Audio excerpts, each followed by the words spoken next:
નમસ્તે સાહેબ, મારું નામ મહેશ છે. હું ધોરણ 8 માં અભ્યાસ કરું છું. પેરિસ્કોપ તે ખૂબ જ ઉપયોગી સાધન છે જે પાણીની અંદર ચાલતી સબમરીનમાં આ સાધનનો ઉપયોગ થાય છે.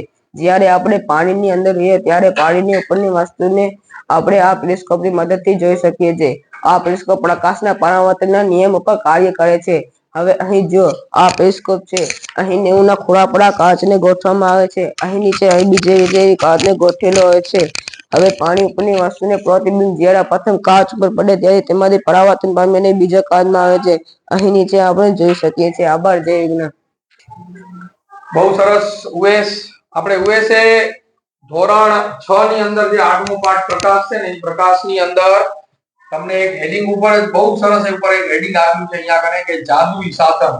અને પાઠ પૂરો થાય છે એના પછી પાઠ પૂરો થાય ને આ પૂરો થયેલા પાના ઉપર જાદુઈ સાધન એમ કરી અને તમને આ આપણું ચોપડીની અંદર આપ્યું છે. જાદુઈ સાધન એટલે કે આ એવું સાધન છે છોકરાઓ, પેરિસ્કોપ.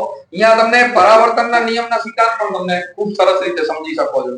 અને પરાવર્તનના નિયમ ઉપર આધારિત આ સાધન બનાવેલું છે. સબમરીન જે વિશે વાત કરી ને, સબમરીન એટલે છોકરાઓ પાણીની અંદર સબમરીન ચાલતી હોય છે. તો હવે પાણીની અંદર ચાલતી હોય છે તો ઉપર જે વસ્તુઓ આપણે જોવી છે કે ભાઈ ઉપર કઈ હિલચાલ હાલે છે, ઉપર કયા વાહન છે, તે આપણે જોવા છે. તો એના માટે આ પેરિસ્કોપના સાધનનો ઉપયોગ થાય છે. હવે અહીંયા કને આ ચાર્ટ તમે બનાવ્યો બેટા, એમ ખૂબ સરસ અને ખૂબ જ સારી મહેનત કરી છે હકીકતે તમે, બરોબર. હવે આ ચાર્ટમાં જોશો ને છોકરાઓ તો તમને આના ઉપરથી બહુ સરસ સમજાશે કે આ ચાર્ટની અંદર ઉપરથી આવતી જે વસ્તુમાંથી આવતા જે પ્રકાશના કિરણ છે ને, અહીંયા 45 અંશના ખૂણે તમને અરીસો રાખેલો છે. આ અરીસામાંથી પ્રથમ કિરણ આવી પરાવર્તન પામી અને નીચેના અરીસામાં સાથે અથડાય છે. અહીંયા પણ 45 અંશના ખૂણે અરીસો ગોઠવેલો છે અને અહીંથી પરાવર્તન પામી અને આપણી આંખમાં આવે છે. એટલે ઉપર જે વસ્તુઓ છે ને, એ વસ્તુને તાદસ્ત રીતે આપણે જોઈ શકીએ છીએ નીચે. આટલો ભાગ સમજી લો કે પાણીની નીચે છે, દરિયામાં છે, અને આટલો ભાગ જે ઉપર રાખ્યો તો ઉપરની જે વસ્તુઓ છે ને એને આપણે અહીંયાથી જોઈ શકીએ છીએ.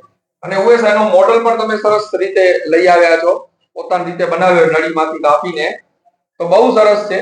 તો આ બંને છે, આ ભાગ છે એ ઉપર રહે છે, બરોબર, અને આ ભાગ છે એ નીચે રહે છે. એટલે આપણે એને ખૂબ જ સારી રીતે જોઈ શકીએ છીએ.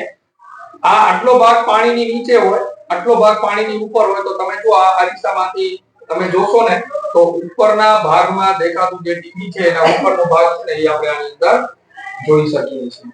આ બંને અરીસા તમારે બને જ્યાં સુધી 45 અંશના ખૂણે તમે જો ગોઠવશો ને આ સાઈડ અને આ સાઈડ, તો તમે પણ ઘરે આ સાધન બનાવી શકશો. ખૂબ જ ઉપયોગી સાધન છે પેરિસ્કોપ, અને ખૂબ સરસ રીતે ઉએસે જે રજૂઆત કરી છે તે પણ બહુ સરસ છે. આભાર. જય વિજ્ઞાન.